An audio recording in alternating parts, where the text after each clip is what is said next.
Welcome back, everybody. This is Latin's Fight Picks. Today we will go over the fight card for UFC Atlantic City, Blanchfield versus Fiorot. It'll be this Saturday, March 30th. So as usual, we will start off with the early card, the first fight, and move our way to the main event. So let's start. First fight of the night. Angel Pochenko versus how do you say that? Colin Logren. Angel Pochenko, 5'8", 70-inch reach, 7 wins, 2 losses, 32 years old. Colin Logren, 5'6", 68-inch reach, 8 wins, 1 loss, 27 years old. Angel Pochenko, we saw him at the Contender Series. He had a really good fight against Silva. Silva, who we've seen that he won his first fight against decent competition in the UFC, so we know he's pretty good. And Pacheco put up a really good fight. He's very tough, very durable, wouldn't quit, kept coming, kept getting knocked down, kept coming back, and absorbed a lot of punishment and dished out a lot of punishment, but unfortunately fell shy. But he got into the UFC anyway, fighting Colin Logren. Colin Logren, who fought Lapalus in Paris. He looked really good that night. I bet against him, and honestly, it was a very competitive fight. He lost 29-28, and he showed a lot of durability, relentless wrestling, and he's got some decent power in his hands. And I think that's what's going to play out here is going to be the wrestling. I think Logren has proven that he can be competitive with one of the decent fighters in the UFC. Mind you, Pacheco was pretty competitive with Silva, who is proven to be a decent fighter in the UFC. So it's going to be a close fight. Logren is going to be a big favorite, but I think he's going to take this. He's going to be able to take it to the ground. It's going to be relentless wrestling. He's got a good gas tank. I think he's going to be able to pull this off. So Logren's going to be the pick. Moving on, Andre Petrosky versus Jacob Malkoun. Andre Petrosky, 6 feet tall, 73-inch reach, 10 wins, 3 losses, 32 years old. Jacob Malkoun, 5'9", 73-inch reach, 7 wins, 3 losses, 28 years old.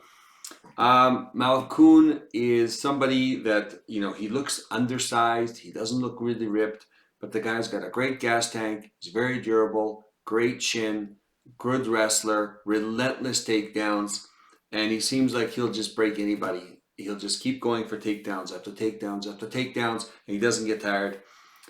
He's really, he's just one of those journeyman fighters that everyone just seems to underestimate. But he'll just keep coming, right? So at 5'9", he's not very big. Andre Petrosky, 6 feet tall. He's built. He's ripped. But he's the kind of guy that's going to gas, right? And he's proven over and over again. His gas tank has improved, yes. But as the fight goes on, he gets slower and slower. He does have some power in the first round. He'll be dangerous in the first round.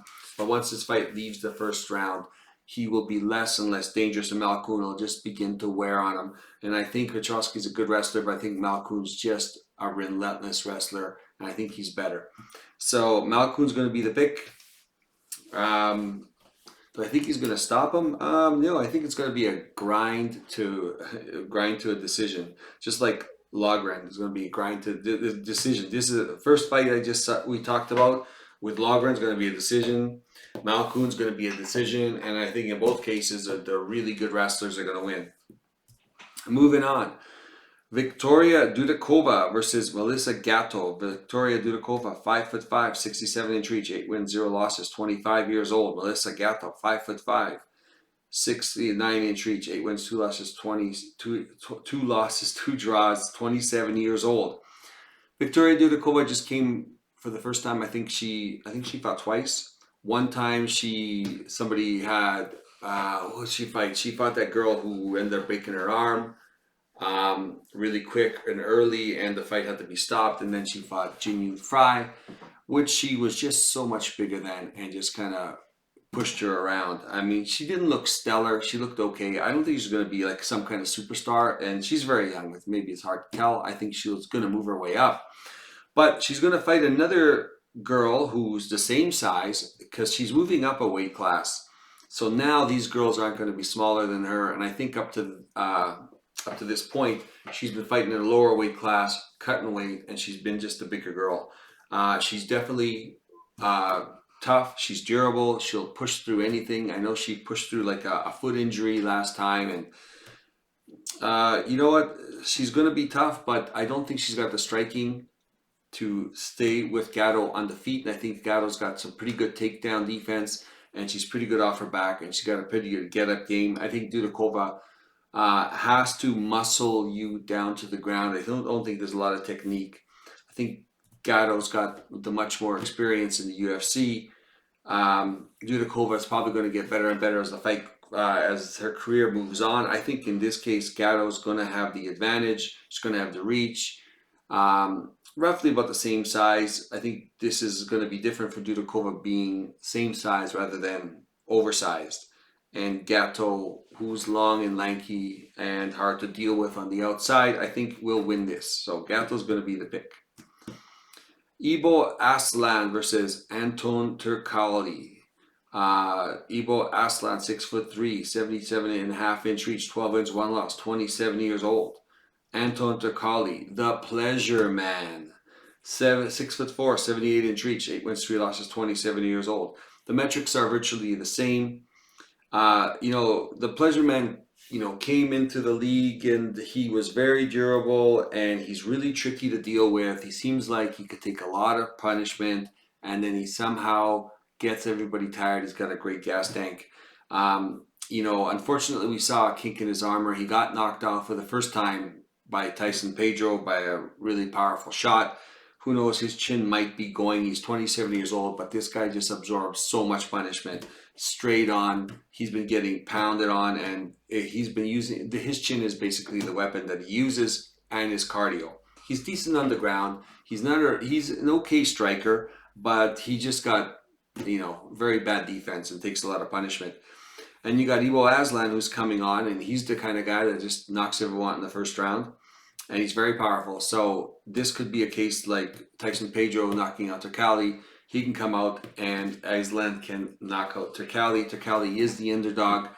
Ibo Aslan and Turkalj did fight before, and Ibo punished Turkalj. And by the end of the round, end of the first round or into the second round, I think it was into the second round.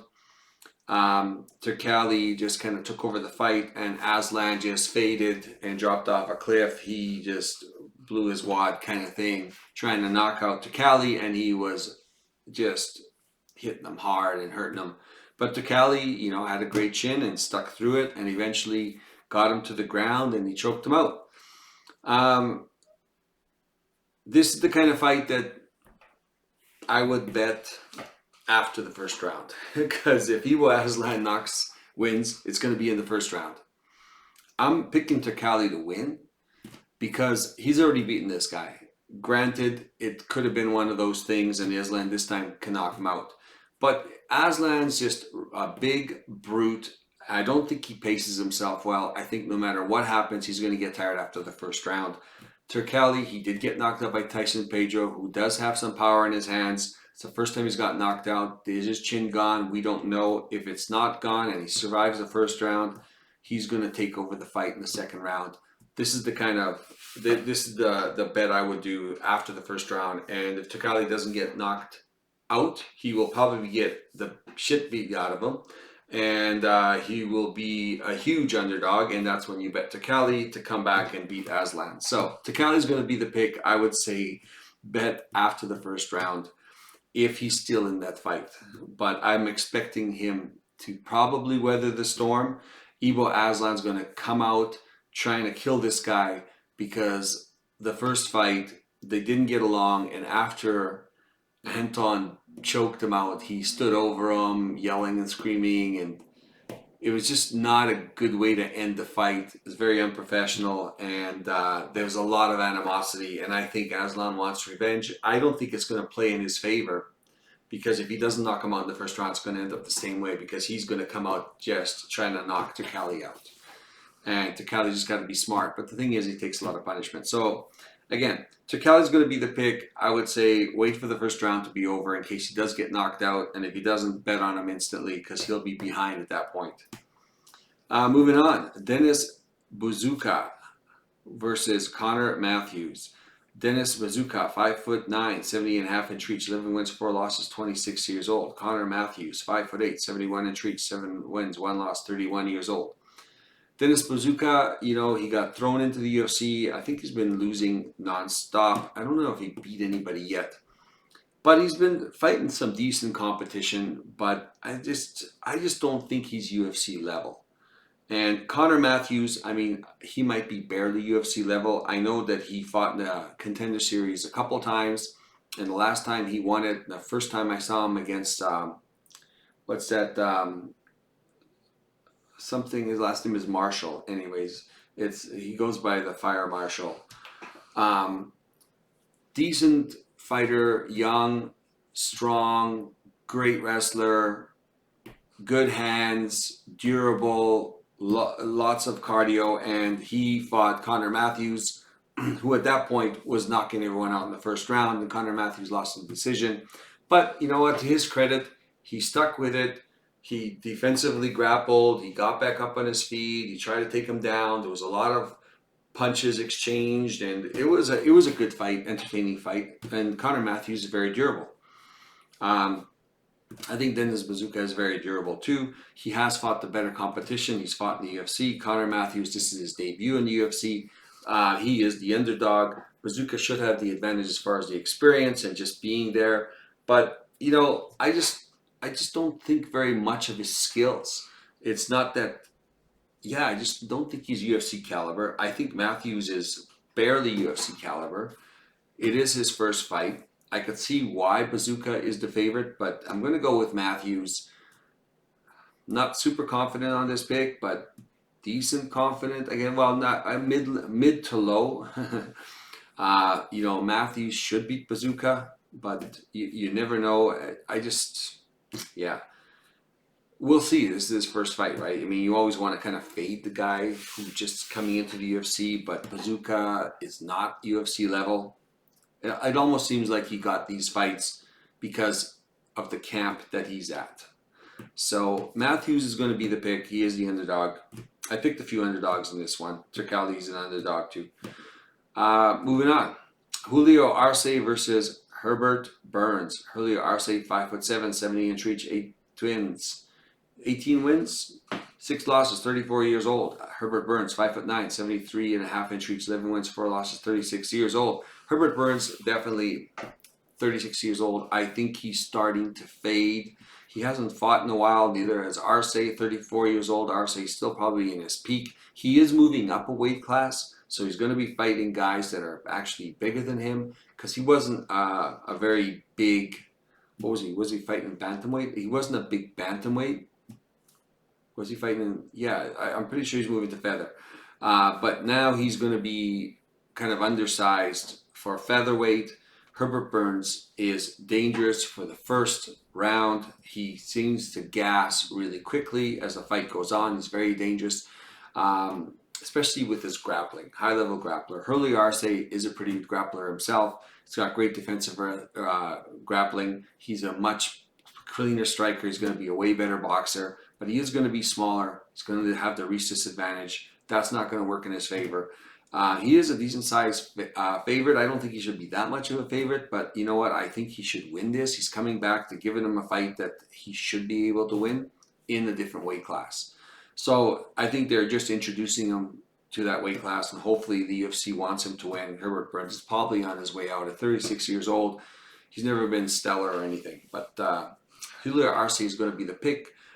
Pretty decent confidence. He should be able to pull this off. I noticed when I was watching something on the YouTube that I think he might have missed weight by ½ a pound for Arce, which is really weird because he's actually moving up, and he still was a ½ pound over or something like that. So Arce is going to be the pick. Moving on. Virna Jandiroba versus Lupe Godinez. Virna Jandiroba, 5'3", 64-inch reach, 19 wins, 3 losses, 35 years old. Lupe Godinez, 5'2", 61-inch reach, 12 wins, 3 losses, 30 years old. Jen Jaroba is 35. I don't think she's fading, but she's definitely at that age where things are going to start going south. I think she's still at her peak. I think that she's gotten better and better as her career has moved on. Lupe Godinez, 30 years old. She is getting better and better. Lupe Godinez, great wrestler. As we've seen, her striking's been really improving. Good defensive wrestling, good get-up game, very strong in the clinch, and just, she's small, she's compact, and she's just like a big ball of muscle. So she's very powerful. But fight IQ, questionable. And at 5'2", she is a little undersized for the division. It hasn't been that much of a problem yet, but now she's fighting these top level girls, and she is a pretty decent favorite in this one. Verna Jandiroba, I remember betting against her, and then her beating that girl. What's her name? I can't remember. Anyways, it's the girl that she took the spot for. She's number 4 because she beat that girl. But I think it was an optimal situation for her because she beat the one girl who was a fantastic striker who didn't have really good ground game, get up game, and she ended up being dominated. But Jandiroba is a great grappler, and her striking seems to be improving. She's not that fast, but she seems like she's got a little bit of power. She's not scared to exchange on the feet.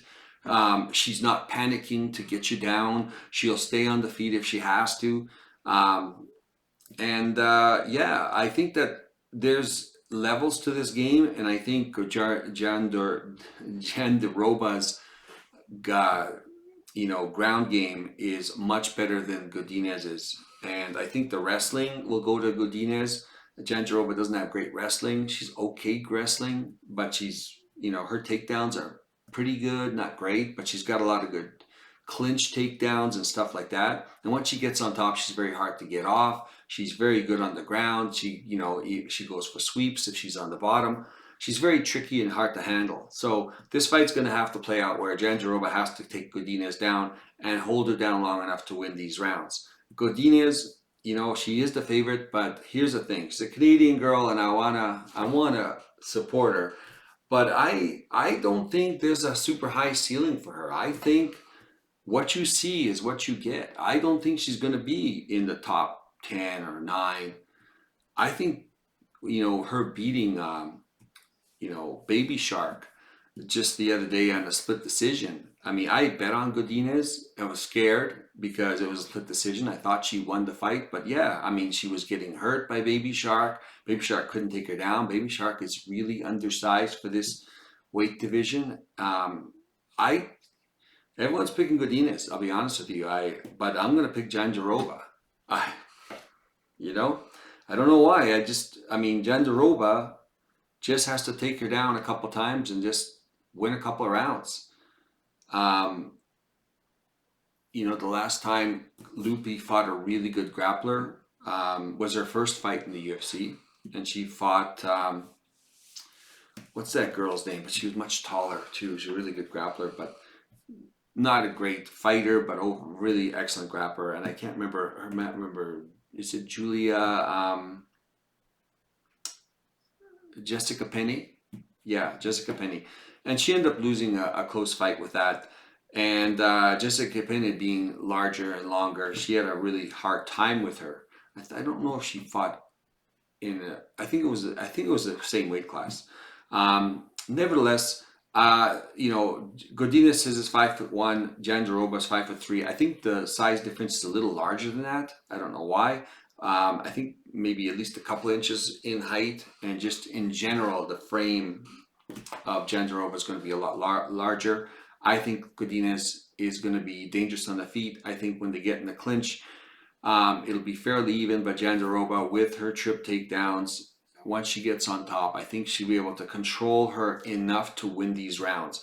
I'm not saying that Godinez can't get up. I think she can get up. I think it's going to get harder and harder as the fight goes on. It's going to be a close fight. I'd rather be holding the plus 190 on Jandiroba ticket than the Lupe Godinez. I find that it's very stressful in a Lupe Godinez fight.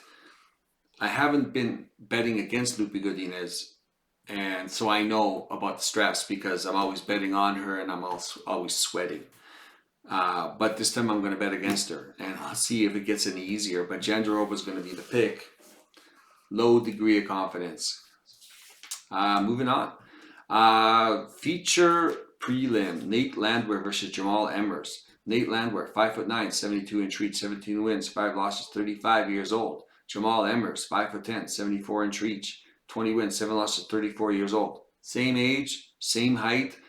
Emmers is going to be the lankier guy. He's going to have the longer limbs, going to have a couple-inch reach advantage. And Jamal Emmers, I mean, what can you say about this guy? Why is he ranked so low? This guy has got the metrics. He's got the durability. Well, it looks like he's got decent durability.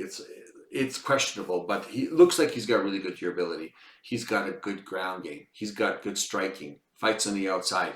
And for some reason, he's not ranked a lot higher. And for some reason, he loses fights based on bad decisions. This guy should be way higher up, but for some reason he fades, he breaks, he makes bad decisions, and his stamina has been questionable. I don't think it's great as the fight goes on. I think we're going to be really dangerous in the first round. Nate Landwehr is going to go out there, and I think he's most likely to get KO'd in the first round. I think as the fight goes on, Landwehr gets stronger and stronger, keeps pushing the pace. And he's very entertaining, and he's not a guy with a lot of talent, but the guy's got heart. And he is the underdog here, and a lot of people are picking Jamal Emmers. I have never picked against Jamal Emmers yet. I've always got him, and a couple times it was a sweat. One time he lost. A couple times he lost. One the close split decision, the other one was the bad decision. So I've been at the end of it. It's kind of like a Lupe Godinez thing. It's like you're really sweating it. I'm going to bet against him this time. I'm going to go with Landwehr. I think if Landwehr doesn't get KO'd in the first round, kind of the same as with Takaldi, this could be a spot where you watch the first round and have Jamal Emmers possibly pull out ahead. And then if Nate doesn't get knocked out, then bet on Nate. Because I think as the fight goes on, he's going to wear on Emmers. And he's going to get stronger and stronger and stronger as the fight goes on. I'm going to pick Landwehr. I think he's a grinder. I think he's tough. He's got pretty good takedown defense. He's been working on that part of it. We know he can fight. He can throw. He can get cracked, but he does recover pretty quickly. Emmers, on the other hand, hasn't been cracked that much. It doesn't seem like he takes the greatest punch. I don't know how his recoverability is going to be, and we know Landwehr does bounce back even after he gets hurt. I'm going to go with Landwehr. It's going to be entertaining. Nate the train, pull up the upset, and beat Emmers. And I don't want to bet against Emmers because this guy should have huge potential, but at 34 years old, I think the boat's gone. Yeah, too bad, because he looked like he had a lot of potential and talent that was never quite utilized. Moving on to the main card.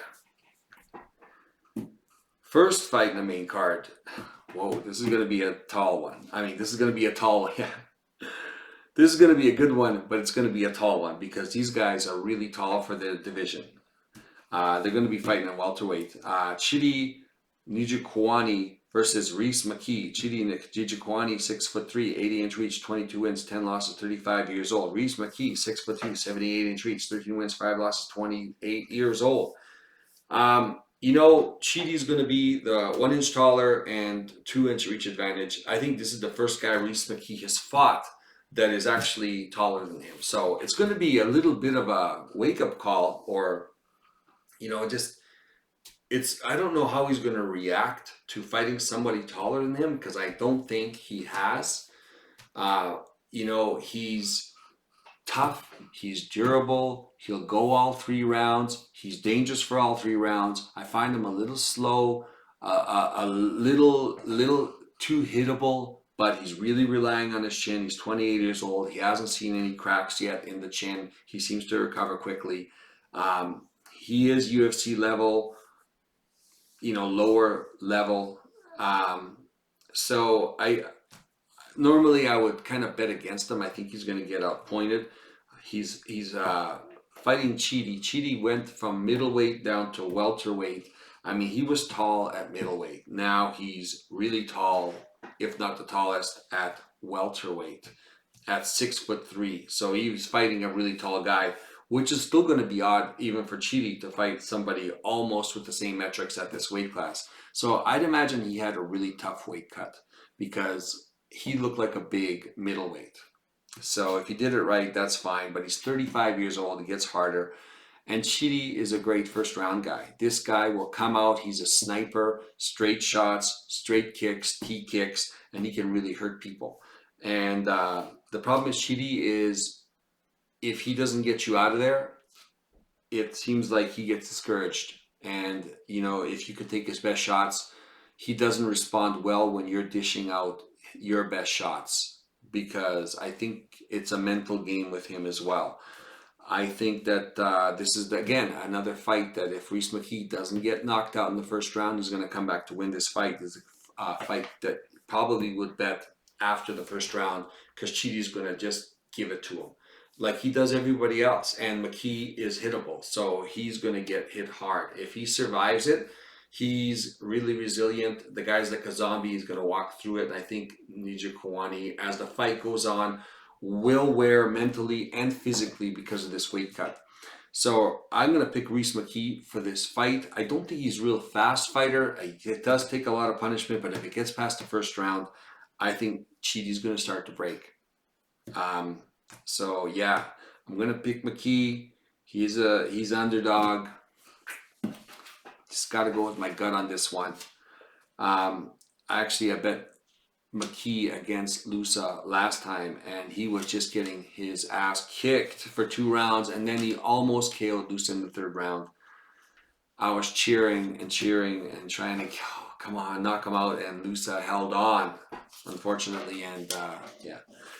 That's too bad because it actually was the last fight of a huge parlay I had.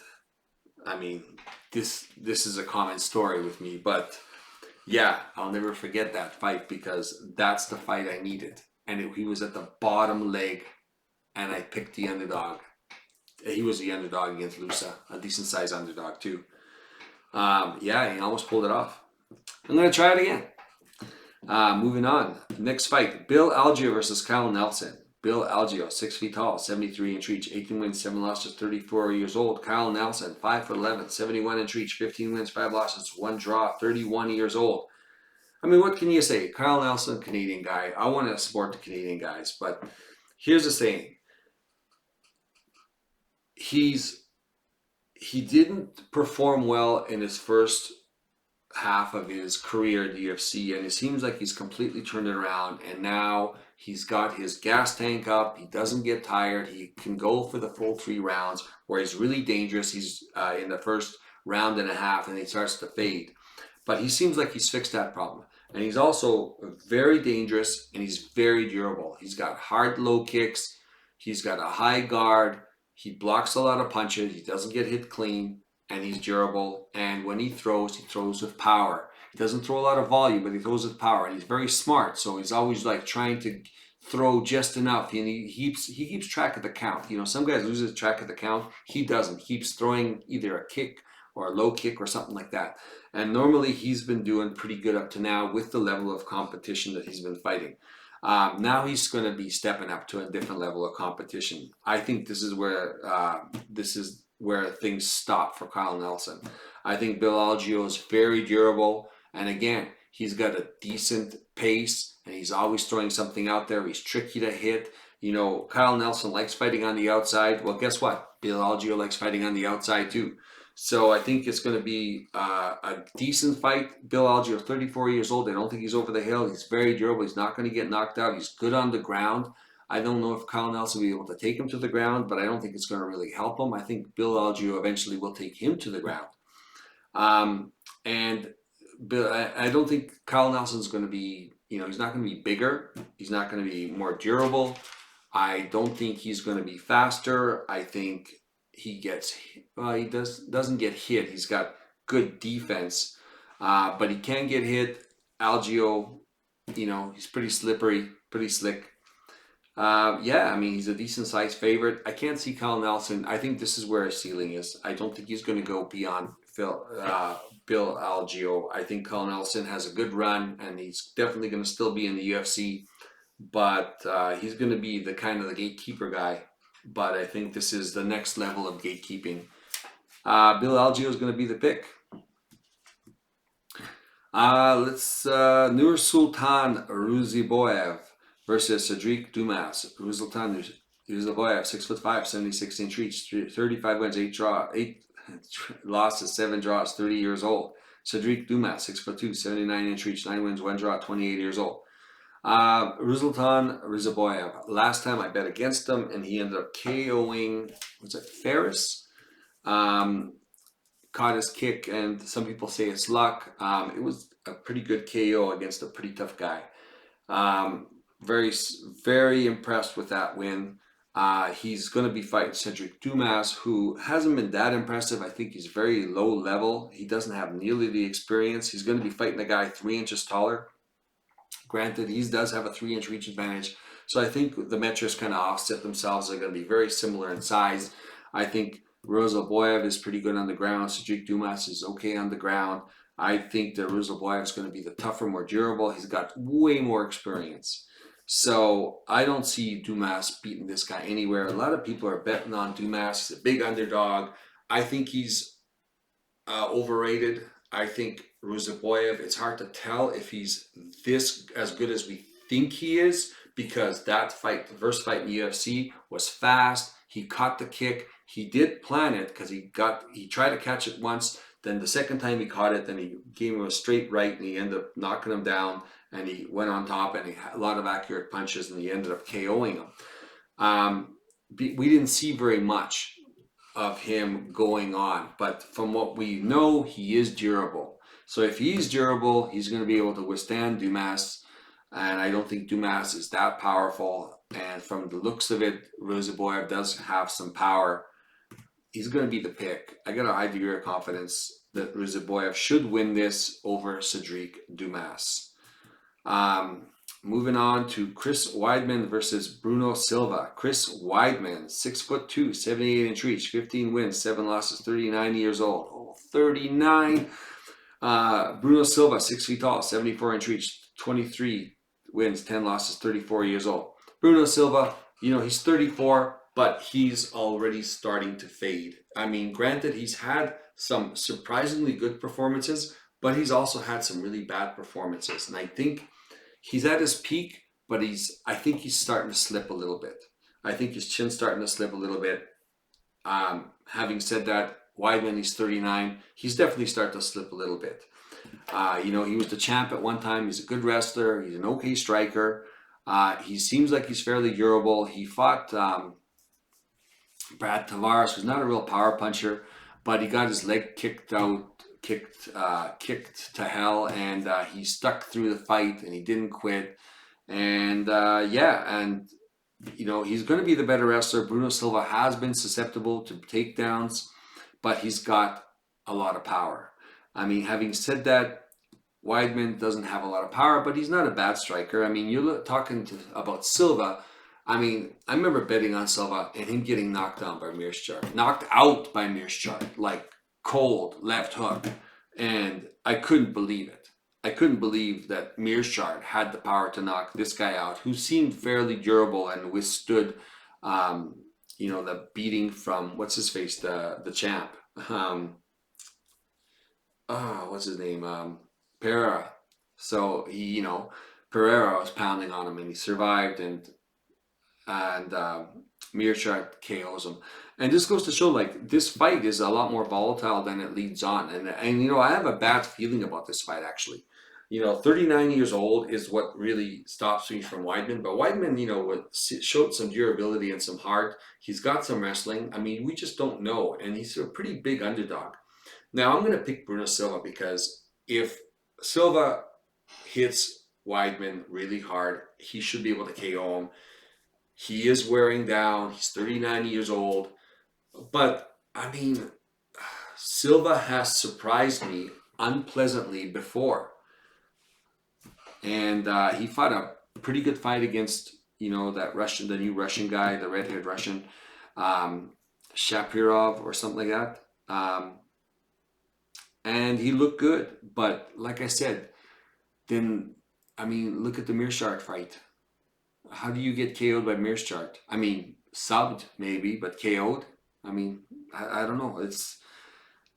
He's not someone I can rely on. And Weidman, he should be retiring. I think this was going to be his retirement fight, but it's probably not.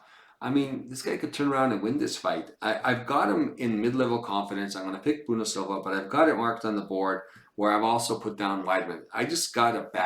I'm picking Silva. Silva should win this, but I got a bad feeling about this fight. So either avoid it or bet on Weidman because he's a huge underdog. I'm going to have it both ways in a parlay. But yeah, Silva's going to be the pick. But I don't know. There's something not right about this fight. I just don't feel good about it. And something weird's going to happen in this fight. Someone's going to get put out. I'm thinking Silva should put him out, but I have this weird feeling that it's Weidman that's going to be stopping Silva. I don't know why, but I'm going to pick Silva. Moving on. Co-main event, Vicente Luque versus Joaquim Buckley. Vicente Luque, 5'11", 75.5-inch reach, 22 wins, 9 losses, 1 draw, 32 years old. Joaquim Buckley, 5'10", 76-inch reach, 17 wins, 6 losses, 29 years old. I generally don't bet on Joaquim Buckley. I just think even though he's really ripped and he looks like he's big, he just seems undersized. Even here at welterweight, because he moved from middleweight to welterweight, he did really good in middleweight, surprisingly, with how undersized he is, because he was a lot faster. And he's been doing good at welterweight as well. Even in welterweight, the metrics aren't great, Sure, he's ripped and he's got looks like a bodybuilder, but the metrics just aren't great. But he does have a lot of speed. He's got in and out movement. He's got good timing, and when he does come in, he comes with a lot of power. He can really hurt people.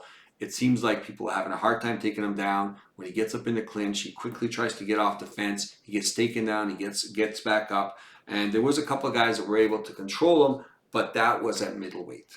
So, you can give him a pass because these guys were so much bigger than he was. But, Vicente Luque is the kind of guy that can take you down and control you. He's very thick. For 5'11", he's very thick. And he's definitely going to be the bigger guy in there that night. He's 32 years old. He's not old, but it seems like he's been in the fight game for a long time, fighting the top guys. And I think he's wearing down. It looks like he's wearing down physically. Before he used to come forward, take a lot of punishment, and dish out a lot of punishment back. And as we saw last time, he got KO'd really bad. And when he fought Dos Anjos, he ended up wrestling Dos Anjos, and he was the much bigger guy. So he even though Dos Anjos is a fantastic wrestler, grappler, so is Vicente Luque, and I think the size advantage is what won it for him, because in the striking was fairly even, which worries me. Dos Anjos is really talented, but he's very undersized. So Vicente Luque is going to have decent amount of power. He doesn't move his head very much. He takes a lot of shots. Hard to tell with that injury, with the brain bleeding, and what that plays like psychologically for him. I don't think he's taking shots as well since he got KO'd. He does have an option of taking it to the ground. Buckley's going to be hard to control on the ground. It's going to be a really close fight. I kind of went back and forth. I originally picked Luque, but the more I thought about it, I switched it to Buckley. I'm going to pick Buckley. I think he's going to be faster on the feet. He's going to be in and out. He just got to be careful not to get timed. It's going to be the timing. Vicente Luque is going to be the slower striker. Joaquim Buckley is going to be faster. Buckley can get chinned. not chinny, but he can get hurt.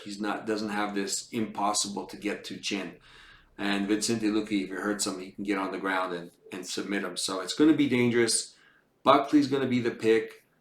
I think he's going to be able to stay away from Luque, and he's going to be able to piece him up on the feet from the outside. He's going to be in and out. He's going to be hitting hard. He might even be able to knock out Luque. Normally he's not the person that gets knocked out, but ever since the last knockout, you don't know. I wanted to go with Luque, but I think I'm going to go with Buckley. It's not like, again, I'm normally betting on Luque and not betting on Buckley, but I'm kind of flipping it around this time.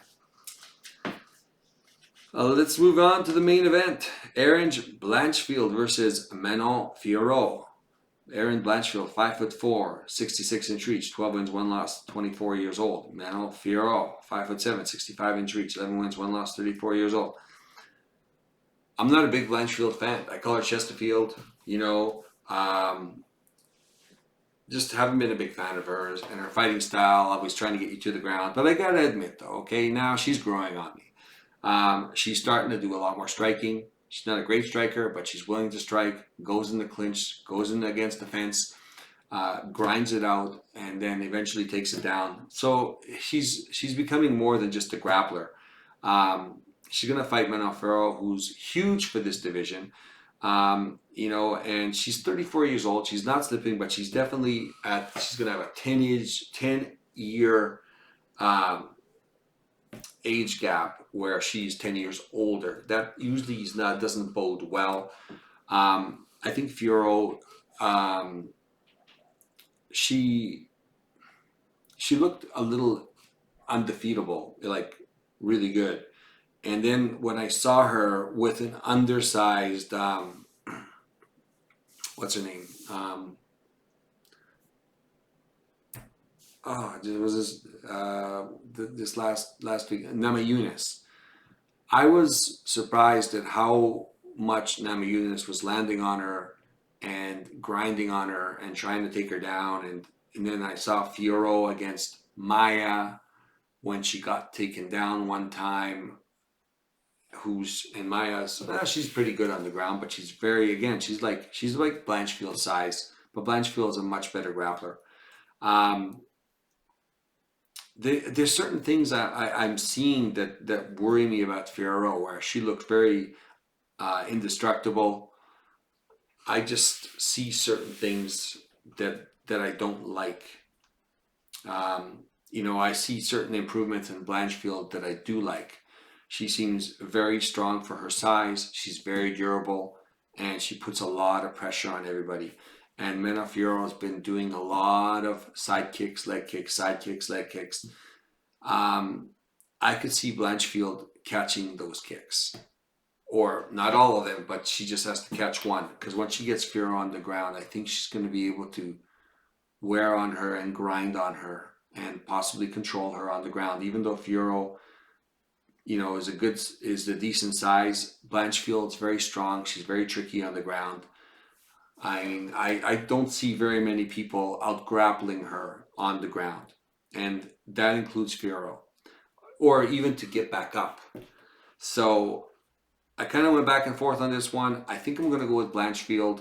Again, I'm always betting on Fiorot, never betting on Blanchfield. Never been a fan of Blanchfield, but I think she's made some big improvements in the last few fights. She's 24 years old. She's going to be young, hungry, big gas tank, 5 rounds. I think Fiorot's going to start to wear down after the second round. I think Blanchfield's going to pull this off. Yeah, so she's going to be the pick. Not even a big fan. But we got to go with what I'm thinking. So let's see. Let's do the board.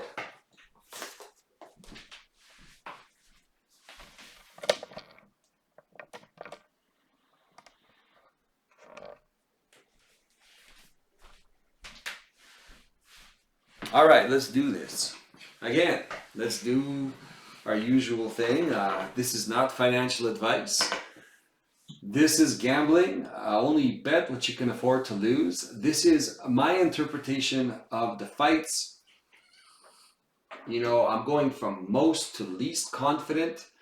Again, these usually these top ones, I mean, they could be interchangeable. Some people have criticized, like, oh, you're most confident, lost.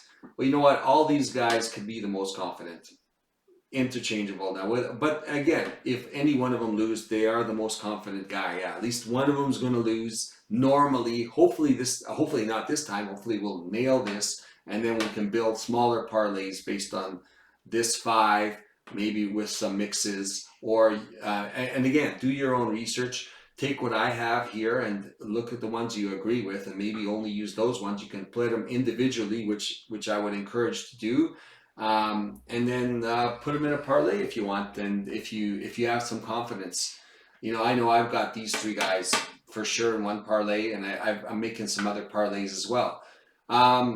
So yeah, you do your own research and figure out what you like. All the ones with the underline here are the underdogs. I've kind of put the underdogs at the bottom. They are going to be longer shots. Moving on to, Logren is going to be my almost confident at minus 400. For the lack of something better, I just kind of put him here. I could have put Arce up as well because they're such, I mean, aesthetically with the numbers, it just kind of makes sense to do that. Like I said, they're interchangeable. Minus 400. To me, not bettable. You can bet it. I don't normally like, unless he's in a parlay, I don't like betting this high of a number. So nevertheless, he's the most confident. Algio got a high degree of confidence, minus 250. I think he's still at a pretty good price. I like him. Malkoun, again, fairly high degree of confidence. I like him, still decent price. Arce, little overpriced. He should win this. He came in a little heavy, surprisingly, and I mean, you just never know. He's fighting in a different weight class. He's going to be undersized. A little bit heavy. I wouldn't bet this, but I believe at the high degree of confidence that he should win. But hey, like I said, you never know. Ruziboyev, again, minus 210. Decent amount of confidence. He should win that. Blanchfield, minus 185. Mid-level confidence.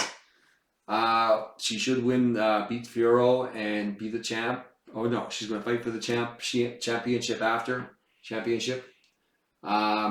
Moving on, Gatto, I think she's going to have more experience, same size, better striker. Dudikova's going to have a hard time taking her to the ground. Not that she can't, but when she does go to the ground, she's going to be able to get back up. She's got pretty good jiu-jitsu. I hope she doesn't lie on her back too long, but you never know. Buckley is going to be the first underdog. I just think he's going to be a little too fast. And I think Luque is a little too hittable. Silva, good degree of confidence. I have marked it down because of what I told you. I said, I got a bad feeling about this. High degree, mid-level confidence, this guy should win. But I have a feeling something weird's going to happen in that fight. So I just marked for myself. If I do a parlay, they might not be in it. Moving on, Matthews, kind of lower level confidence to beat Bazooka. These guys are lower level guys. This is his first fight. I still think he should win. Gonna pick him. Again, and these are all underdogs. So big underdog, Jandiroba. I don't think she should be this big of an underdog. There's value in her. I think she could pull this off. If she could take down Godinez. And Godinez has made many mistakes. She's not that bad. This girl's going to be bigger. She's shown some decent fight IQ, and she's pulled some close fights off. So Jandiroba's going to be the pick. Decent size underdog. McKee, again, this one, bet it after the first round. If he doesn't get KO'd in the first round, he's definitely going to be up there to have a chance to win that. He's going to be the pick. Landwehr, same thing. If he doesn't get KO'd in the first round, he's going to be there in the second and third grinding on him. So bet him at the end of the first round. If he doesn't get KO'd, he's my pick. Takali, again, same story. I kind of got him all here just because of that. Very durable. If he doesn't get KO'd in the first round, bet on him. He's going to be even more of an underdog. All these guys are going to be if they don't get KO'd in the first round, they're going to be even bigger underdogs. at the end of that round if you're able to bet it then, because once it gets the second and third round, these guys are actually start to turn it up. Jandiroba could be the same deal too, but yeah, these guys in particular, I don't want to confuse anyone, but these are the three guys that after the first round, these guys are going to, if they don't get KO'd, they're going to start to take over. So that's it.